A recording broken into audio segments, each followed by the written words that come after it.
Welcome back once again, everybody. We are here to round out our evening. We are going to get into the potential jumping of the shark that Cold Steel has come up with this week. We got one more category with the viewer's choice first. That is right. That we do. Yes. Because we're slow on that stuff. Yeah. That's okay. True story. Have a good night, Zinks. Yeah, Yep. have a good night, brother. Take care. Have fun being a nerd. Nerd.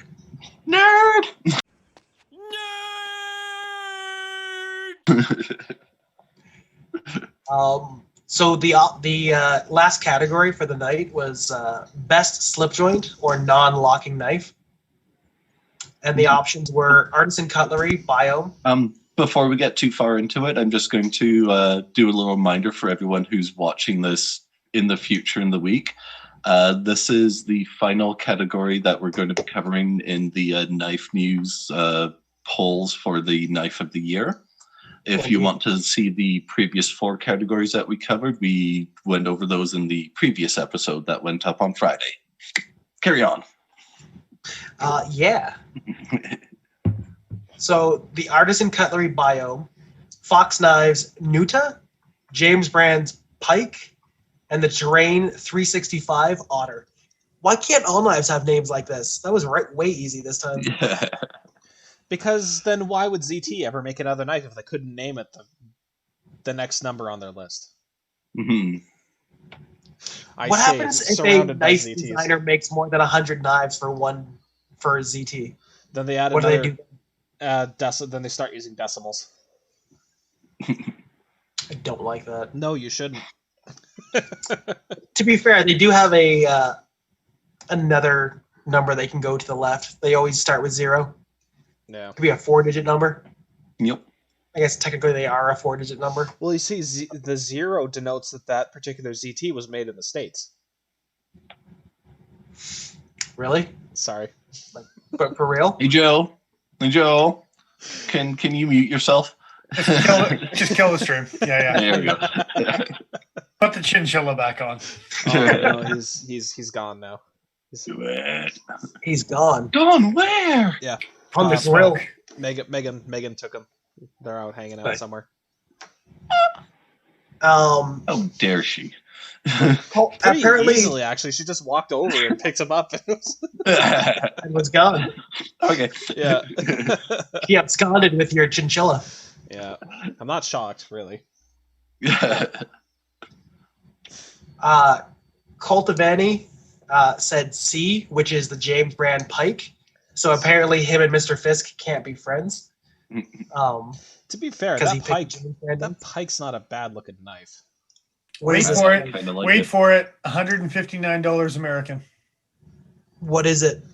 What's the blade steel? 1227 Sandvik. Yeah. Fuck you. Yeah, fuck yourself. You're over a 200 polar bear dollar for that bad boy. Yeah. I like Sandvik. $100 less. I know this isn't as cool looking, but goddamn. Yeah. That's why James Brand is lovely. Fair enough. Adam Simon said the Northwoods Knives Fremont Jack, which again is not an answer that's on the poll. He wins though. That's not a 2020 model either. I'm sorry. It's a good looking knife though. It is. It's a great knife. It's a fantastic knife. It's not a 2020 knife. It sure is. Disqualified. But it's gorgeous, so I'm throwing a picture of it because any of the Northwoods Jack knives, man, those are cool looking blades. That's one of my own personal traditional grails is the Fremont Jack from I do appreciate the butt plug they put on the butt plug. Tell me it's not a butt plug. You shut the hell up. You gotta represent how you swing. Me and Joe both are in the butt plug club. Because they represent how they swing. Are we? I think Paul's also in the. Aren't you also in the butt plug club? I have a Northwoods somewhere. Do you? Yeah. Oh yeah, you got a fixed blade. Yeah. The Machina. But does it have the butt plug on it? I don't know. It's more in it, really. Well, that's where it should be, right? If I was drinking, that would have been the moment. Good stuff. What is it about Warncliffe traditionals that's just so good? Yeah. Anyway, disqualified. It's not a 2020 model. It's not. Yeah. Disqualified.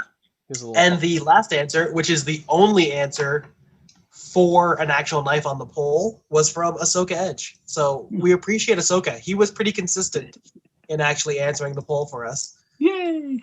And he said the Otter. Oh yeah. Yep. I'm trying to find specs on the Otter, and it's kind of hard to find. Well, let me see what Knife News has to say about it.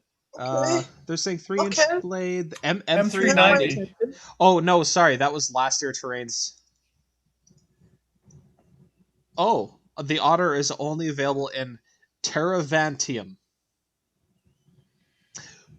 What's a What the hell Husium? is Terravantium? Yeah. The Otter's blade is made from Terravantium, the rust-proof cobalt alloy that was what the core feature of Terrain 365's lineup when it launched. So I don't know what the composition is, but it's rust-proof, so it's at least as good as H1, right? That's not saying that. That's a garbage answer. Holy. That's kind of my What's point. What's it called? Terravantium. T-E-R-R-A Vantium. Do you get any hits on the? Do you get any hints on the steel chart? It requires no heat treating. Bullshit. That's what they said about H1. It ended up being garbage. There you go. Well, it's because it doesn't turn to martensite like H1. It's only I say what's the word I'm looking for? Austentite. Austentite, yeah. Austentitic. That's the word I'm looking for. Thank you. Austentitic stainless steel. Okay, well that's super disappointing. Yeah, it needs to be. It's a dendritic cobalt. Dendritic cobalt, really? Yeah. Claiming it will never rust, corrode, pit, or stain. Cool. But it will give you cancer in the state of California. But only in the state of California. Yeah. It is a non-ferrous, non-magnetic alloy. Non-ferrous. Yeah, it's cobalt. There's no iron in it, eh? So it's. Is it like a drill bit, like a cobalt drill bit? Is that what it's made out of? Like that kind of material? You know what? That's what it sounds like. So if it's not relying on iron at all, then okay, sure. It explains why they can't heat treat it. Because there's nothing to heat treat. Yeah. Huh. Ben is saying in chat that Terravantium is its own steel all over the interwebs as a new steel that's going to reshape the world. That's what they said about H1, and look what happened. LC200 came out and kicked the shit out of it. Kicked it right in the dick.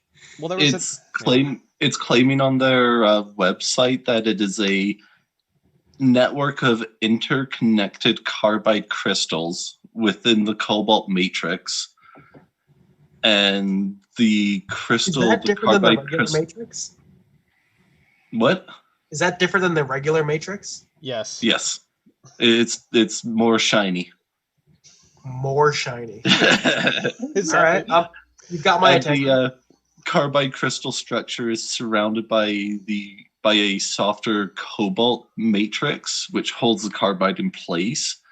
And because it's kind of holding one carbide within the other, it's a bit of a serrated sort of effect microscopically along the edge. So effectively, you have to break through that cobalt layer to get to the carbide, really, for your edge. But it sounds like the cobalt's more of a lattice, where the carbides are held within that lattice. So as soon as you break the lattice, you're going to have carbide tear out? Really?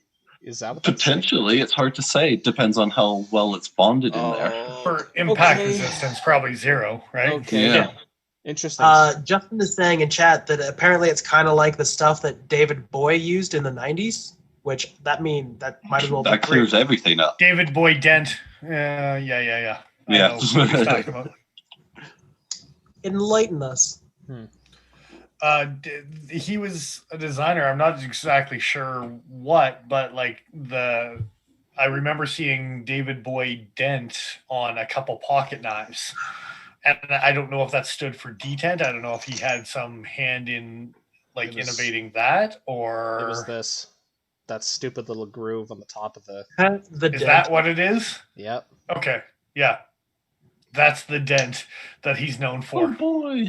And back on old 90s Spyderco's, I want to say, is where I first saw it. But okay, I didn't even know what it was. His claim to fame. What are those? What are those tungsten carbide knives?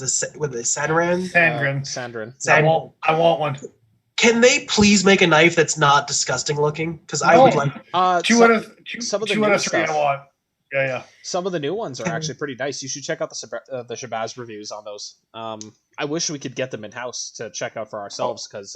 Okay, unlike Joe, I have no disillusions here. All three of them are gross, but the two new ones are significantly better than the reverse Tanto Chisely square tipped thing that they came up with to begin with. I saw one on Instagram. They're recently. less gross and they have an actual tip. The sheep's foot looks just like a Spyderco roadie that's been blowed up. And by blowed up, I mean good English. Can you put it on screen for me, Joe? Sure. So I know which variant would you like to see? The words that just came into Dennis's face. The blowed up roadie. Anyway, Was that the Lanzo? Away from the traditional mode. Well, we're just gonna go right into Cold Steel right after this. Well, I will say the one that should have won. Totally a roadie. I don't hate it. Yeah, it is 100% a roadie. Yeah. It was a plastic handled version that I saw recently, and the handle was the just red one gross. with the thumb stud.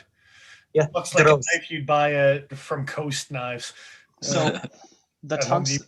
So to put in perspective, Paul, the tungsten carbide that they're using for the blade material here is the same stuff that I use in my end mills. Yes. Yeah, no, I understand that. I want to like their knives, but most of them are fucking gross. And when I say most, I mean all. But it does have a point, which is an important part of the reason why I didn't like the original one. This one's not bad. And then the Della Torre, that one's not too bad either. It's not. The leaf-bladed one is not too shabby either. Can we go back to the traditionals that we were talking about from Knife News? Because the one that should have won is the Artisan Cutlery that's also 12C27 for $100 less, as you were saying. Yeah. And ball bearing system with a nail nick. So that's weird. Yeah. But if you were to like Spidey drop it with the nail nick, it would deploy super smooth type of thing, right? Like throw it right into your foot. You mean like just grab the Yeah, just like so. What's Spidey dropping this? Yeah. Well, I'm just okay. So if it's ball bearing, you could probably get underneath it to some degree. Does the Artisan have a spring, like a back spring, or is it a double detent, or how did they achieve it? I don't know. You tell me. I think it's a detent system. The old double detent. So I have not perused this particular article here, and I don't know if they actually say. But I was looking at some specs on it, and yes, it is 12C27. It says washers for pivot assembly. It doesn't say ball bearings. Maybe I'm wrong on that. They're actually rubber. They say here it doesn't mention detent in the article. The biome does benefit from Artisan's modern proclivities in its pivot, which turns on ceramic ball bearings. Ball bearings. Jibus. Yeah, for $40 American. Like I was saying, compared to James brand. Put it on screen there. I'm putting it there. There's a couple different versions apparently. Yeah, different handle materials. Yeah, I would like that in my life, please. For $40. Those aren't bad. I want the jade one so I can dye it purple. If there is a back spring, there's the back spring. Very cool. All right. With ball bearings. Yeah. I'm interested. I don't know that I've played with a folder with a ball bearing pivot and a back spring. Can it have a half stop too, please? Because that'd be very weird. Does it? I don't know. No, not with ball bearings. Stop putting too many things. It's now the Homer car. Where powerful like a gorilla, yet soft and yielding like a Nerf ball.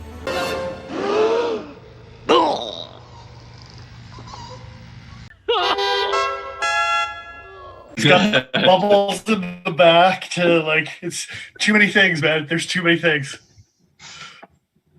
Almost. I almost got him. So that Homer car is my favorite thing ever. Before we run out of time, we're gonna do Cold Steel. We're gonna talk about Yeah. We got a little more time. We had long breaks this time around. We sure did. Yeah. We sure did. They sold a company. The end.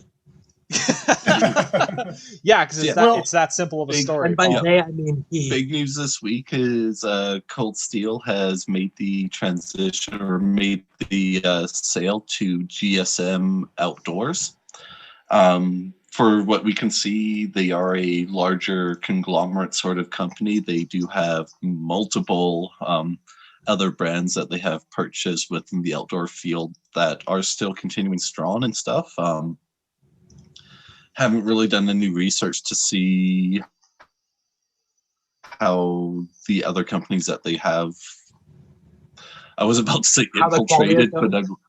what was that, Paul? How their quality has gone, if it's continued to be good or if it's gone Yeah, down. yeah. Well, that's So, definitely the big thing that all the- everyone is waiting to find out. Yeah. Everybody's all concerned they're going the way of Gerber. All the hearsay that I've been seeing on Blade forums, specifically, there's one long-winded thread on the general discussion tab or subforum. The concern is that most of the articles that GSM has taken over, all those companies have seemingly moved their production out of the States. The quality has declined. The warranty has become less reliable. But this is all hearsay. Lynn And Thompson, there's not too much of that. There's not too much of that to worry about with Cold Steel because how many of their products are being made in the States? exactly. What I was going to say. So, yeah. Like, And I was going to the caveat. Formax tried to be made in Yeah. States I for a wa- while, and I- then they I were wanted like, to- no, we'll make it in Italy. I wanted to Yeah. caveat that with, Lynn Thompson did come up with a video that he posted to the YouTube Cold Steel channel where he talked about a little bit of what's been going on and his intentions with the company in the future. Apparently, he's not just wiping his hands of the deal and just leaving everything off to some conglomerate. He's going to be continuing his involvement with Cold Steel, him and Andrew Demko both, with new projects and continuing old projects. And essentially what it sounds like, he's going to be relying on the financial backing of GSM in order to do things like and I find it very funny. Yeah, I find it funny that he actually directly talked about it, but keeping shit in stock. So when they have a model of knife, it's available. There's no question as to, well, the stars aren't correctly aligned, and it's not even February, so we won't see Cold Steel for another 4 to 6 months. No, apparently from the video, it sounds optimistic, which is a very different tone than I was expecting, given all the, the conversation that I've been seeing so far. It has to sound optimistic. Yeah, like, Of course. And it's he's hard not allowed to say, be like, good luck, guys, I'm out. Well, and it's hard to say. yeah. Go ahead, Joe, or Paul, or Nigel. Whichever. Sorry. Nigel, yes. Yeah. You'll get it right eventually. Eventually. It's like your mom calling the kids until you get it right. Type of, My grandma does that all the And time. it's, Jesus. Hard to say how long that sort of optimistic honeymoon sort of phase is going to last, because from the video and what Lynn Thompson was saying, he is still going to be part of the organization and still having a hand in it. But is that for like a 1-year contract with the transition? Is that a 5-year contract? Is that a 10-year? Who knows how long his input will last? They didn't really get into a discussion about timelines. Definitely not. Mm-hmm. Now, he did say that he was going to make sure to a degree that they didn't dilute the value of the brand or the quality of the products. Because he has to say that. So again, and I agree how with you, could he Dennis, possibly stop them? but that's what I mean. So this totally, I can understand people who are like, shit, we need to buy the 8015 that you want right now because who the hell knows what it's going to be made of down the line or if they're even going to make it. I totally get that. And if you look at the way that the company's changed over the last year and a bit, you can see, there's been some stuff that's been behind the scenes that maybe Lynn Thompson doesn't want to invest in a whole bunch of steel that he can't use because it's going to be taken over by a new company, like the whole thing with the A2 Trailmasters and all that, the other products that he was working on. So it'll be interesting to see how the company develops. The other thing as well is, even before this changing of hands, you started to see some stuff that, their premium stuff was really nice, and we hope that their premium stuff stays the same. But you went from like the Outdoorsmans are 4034. Their base model folders now are 4034 stainless. That is nothing to write home about. No. Yeah. So their Tanto Light, their Outdoorsman Light, all their baseline folders are the equivalent of an Oz 6, which was great in 1994 when Kershaw and Spyderco were using it. And this is the fear, I think, is this slow... Well, but this started happening beforehand, so... The nice counterpoint to that, though, is the next step up in their level. They have bumped everything up from Oz 8 to Oz 10. Yeah, for sure. So in one hand they did take away, but in the other hand they added on. And the bang for your buck on 3V for a good solid blade, because whether it's an SRK or whether it's a Master Hunter or whatever, on top of the precision of the heat treatment, hopefully that part stays the same. I understand that. Yeah. But when it comes to quality dipping, Cold Steel's baseline was on par with Kershaw's baseline and Gerber's baseline and whatever for the last 2 years, because they've been dipping their baseline lower. Even that before that doesn't mean that their quality isn't higher tiered than that, but their baseline dabbles as low as for how long have the bottom tier? For how long have they been using 4116 Krupp? I mean, honestly, if we're going to talk about steel that doesn't necessarily meet the bar, I'm not sure that 40. I'm not sure the 4034 is really all that much worse than 4116. Okay, but the difference is that they've been putting the price tags on it that are, and still are putting the price tags that are the budget steels, where you see other companies using 4116 still putting premium price tags on it. So I think at least that is some credit for Cold Steel. Is yes, they might dip low, but their price points reflect the 4034 or the 4116 or whatever. Rather than trying to throw it into a knife and overcharge because it has ball bearings, or it's got take-apart technology, or it's got... I wasn't saying brand names. I wasn't saying that. I was very specific about not saying brand names. I'm saying brand names. I love this knife, by the way. It's fucking fantastic, but that's neither here nor there. How many other knives are out there in S35 at the price point that you can get a Cold Steel in S35? Not many. Chinese market is starting to change that.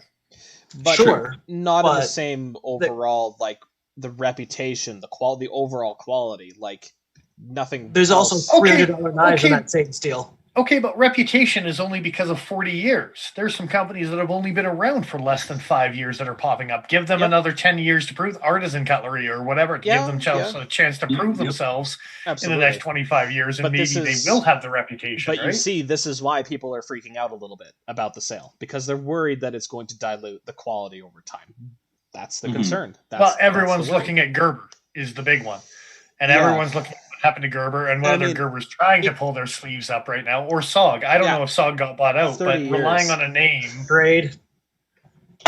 What's 30? That? Oh, I said trade. Oh, Schrade, yeah. I was just saying 30 years of bullshit. Like, I mean, look at Gerber now. They're starting, like you're saying, pulling their socks up, and they're actually making some stuff with decent materials back in the States with good fit and finish for the most part. They're trying. They're actively trying. They're still too thick, but... yeah. Oh, yeah, for sure, 100%. But it's just, it's odd seeing this kind of transition and not knowing exactly where the other foot's going to land, you know? As far as panic buys, are you guys particularly tempted by anything the Cold Steel's making right now that you may not be able to get later? A 3V Trailmaster that I'll never get my hands on. Yeah, no, it's, Like Joe said, making now. Are they making anything right now? And available. I was going to say, I don't need a tiger claw.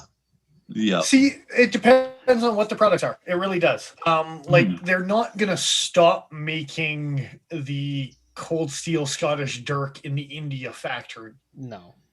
Like if they keep making it, they're not going to be like, hey, we're going to make it in China instead to cut corners. They've already got the templates. They've already got the price down. They've already got and the Scottish Dirk is just one that's on my radar that I'm like, I don't own that knife and I really like it.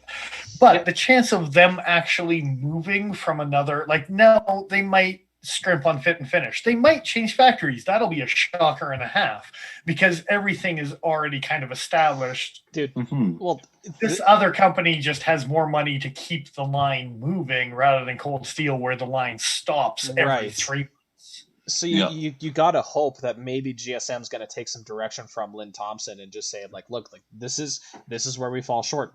We haven't been able to order this quantity. We need this quantity in order to meet demand. And I'm sure yeah. within the first year or the first 2 years, there's going to be axes because they're gonna look at cost on a knife, and they're gonna look or a product or whatever it is, and they're gonna look at cost compared to manufacturing, compared to sales, compared to whatever, and they're gonna be like, nope, I'm not making this anymore. So they might re-release it in a Chinese format or the whatever down the road. It's not like But I Cold think- Steel. It's not like Cold Steel hasn't discontinued stuff before because it wasn't selling great. Well, what I was gonna say is like I bet you a year down the road, if it is still in the Cold Steel lineup, I bet you the production is actually probably the same as what it has been because those lines are already established. They're just hopefully going to streamline them. And it's not like I'm vouching for Cold Steel about their quality is going to stay the same. I hope it is. But marketing wise and business wise, it makes sense to use the routes that are already there and just make them better. Yeah. Because the profits are already there, but if they can streamline the process and without having to discontinue products and re-releasing them in cheaper factories or whatever it is, they'll probably try to do it. And maybe long term you'll see those declines in 10 years in whatever. But I don't think you're going to see the dip next year or the dip 2 years. I think it's going to be A gradual. This murder takes years.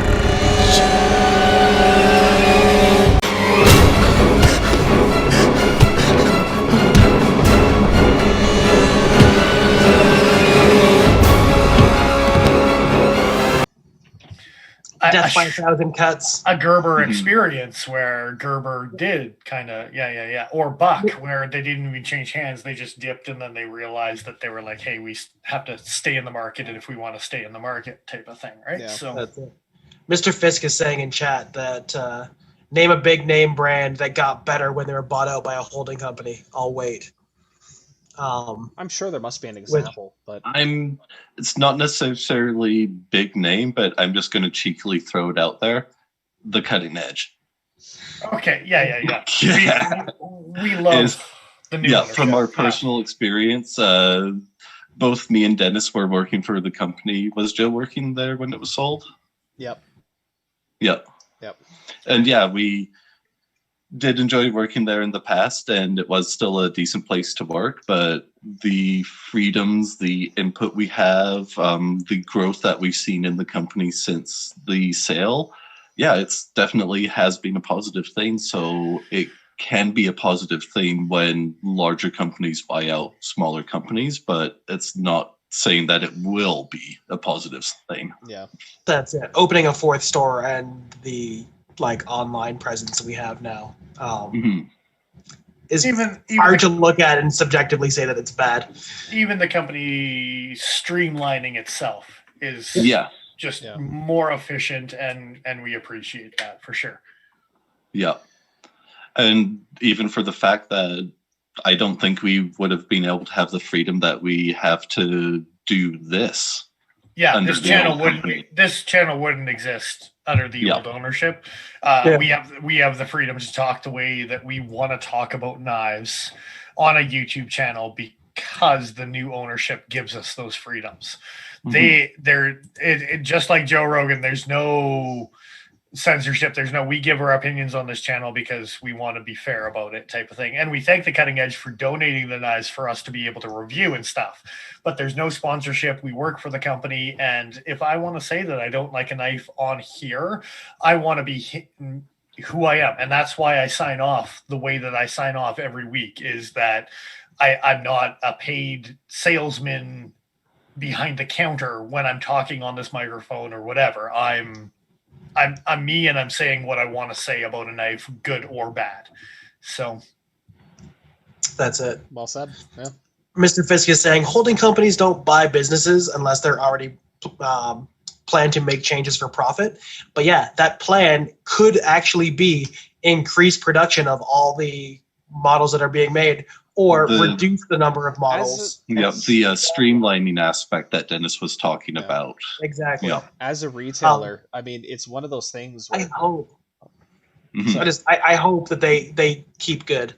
Yeah. the biggest problem that I've seen working at the shop with Cold Steel, it's not to do with their products, it's not to do with the warranty, it's the availability.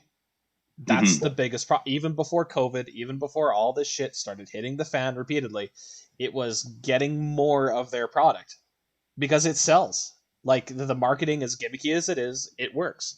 And the quality of the materials they use, they speak for themselves. The heat treat, generally speaking, seems to be on point. Like, I think having a huge financial backing, like Lynn was talking about in that video, is ultimately going to be a wonderful thing for them. Hopefully. So I don't know, because it was a small enough company that the products themselves are hard to come by and hard to see. But what about Pacific Cutlery to Benchmade? Yeah.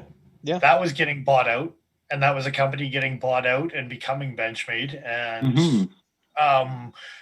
like I said, it's too novice of a Pacific Cutlery aspect. I've seen knives, I've seen Belisongs, I've seen fixed blades with Pacific Cutlery markings on them. There's a big Bowie that I kind of have my eye on every time it comes up on eBay from Pacific Cutlery. It's freaking nice. Yeah. But that might be one of the companies. I was going to say Kershaw, from Kai to actual Kershaw. Yeah. That's debatable, because old Kershaws were really, really nice. But some new Kershaws are very, very nice too, even though some Kershaws have definitely slipped down into a budget. They subpar stayed category. competitive. Yes. Yeah. They're At low the end. very is low least. end. Yeah, For yeah. now. Yeah. For now. I think there's some catching up they need to do with But with some of that- the Chinese offerings. Kershaw Yes. to Kai, with that, even that Kershaw to Kai transition, Kai also means that you have zero tolerance. Mhm. So again, the transition from There are advantages. Kershaw being American made, American owned, to Kai Japanese owned, was it a good or a bad trade? There's debate on both sides of that category. I do personally like the ZTs. I really like the old Kershaw, classic Kershaws from like the 80s and the 70s type of, or 80s more so than 70s. I think there is some 70s Kershaws out there, but Yeah. There's a couple Kershaw vintage models that if you waggled them under my nose, I'm gonna bite. Like, there's some classy stuff that they've made over the years. I've got a Japanese made Kershaw that's not even that old. That's classy as hell, right? Like, it's. I wish I picked a few of those up. I feel like such an idiot. Yeah, I wish I could have gotten in on the old Japanese made traditionals. I was gonna say, I don't even know. Yeah, there it is. Yeah, the old Wild Turkey. Yeah, that's a cool one. So do we have any more major points to talk about for the Cold Steel sale? I'm very curious on Lynn Thompson's little interview, the 2.5 minute. I did watch it before you had even sent it was to like us 7. there. The 6.5. interview or The little statement that he produced, yeah. that he came out with. Yeah. I had actually watched it, and I'm curious on what he means about we haven't retired, we haven't put our guns in the safe, blah, blah, blah, that statement. Yeah. I'm very curious to see what that's going to hold in the future. Yeah. And especially with the relationship with this new company, with Cold Steel, whether it's branching off to other things. The 80-20, Fisk has got one right now. Will we ever see a production version of it? Will we ever see a production version of the 3V Trailmaster? God, there is so many questions that are lingering about products that were really like in the works that we were all kind of curious about. Yeah. Hopefully they'll not just come out with a 4034 version, but they will still come out with a 3V version. Like, it's So yeah, who knows? Mr. Fisk is saying in chat, Demko said there's no plan for an 80-20 from Cold Steel at this time. At this So, time, yeah. That's a shame. I did hear Because about that lock is really neat and I want to play with it. I'm just going to say that wording very specifically comes into play. I'm going to leave it there. Sometimes you can say things without saying things. So watch that interview a couple times, and you might get an idea of what's going on. So yeah, that On that seem note. about that. I think so. I do believe it is about time to wrap it up for the evening here. So yeah, that's kind of what we have to say about the Cold Steel thing. Hopefully, at the very least, it will just be a easy transition, which will allow for more products to be available. And at the best, they'll grow the product, and at the worst, they'll turn into Gerber. We'll see what happens. yeah, hopefully the fit and finish on the braking doesn't, like broken products, things like that. I know they have their flaws from time to time with Cold Steel, but hopefully that doesn't increase and the quality of the heat treatments and stuff like that stay as consistent. Because I think that is one more point that, like, I know we're trying to shut it down, but still, the heat treatment on Cold Steel has been precision. Even the controversy of 2019, 2020, Cold Steel got brought under the heat a couple times, and every time they held super, super true to exactly what they were claiming is exactly what their knives were. So for me, that's a big part of it as well, is staying true to that aspect of it. The reliability. Yeah. Yeah, their blades they do what they say they want to do, right? So anyway. Yep. So yeah, have been teasing up a giveaway the last couple of weeks here. If we can make it to the 500 subscribers on YouTube, we've been bouncing back and forth for like the last week and a half between 493 and 494. We just gained one tonight, by the way. It just keeps going up and down. As we were sitting here, someone's just teasing us and subscribing and unsubscribing and subscribing and unsubscribing. Well, Fisk has been saying it the whole time, so maybe he is actually just toying with us. I really hope that's exactly what's happening.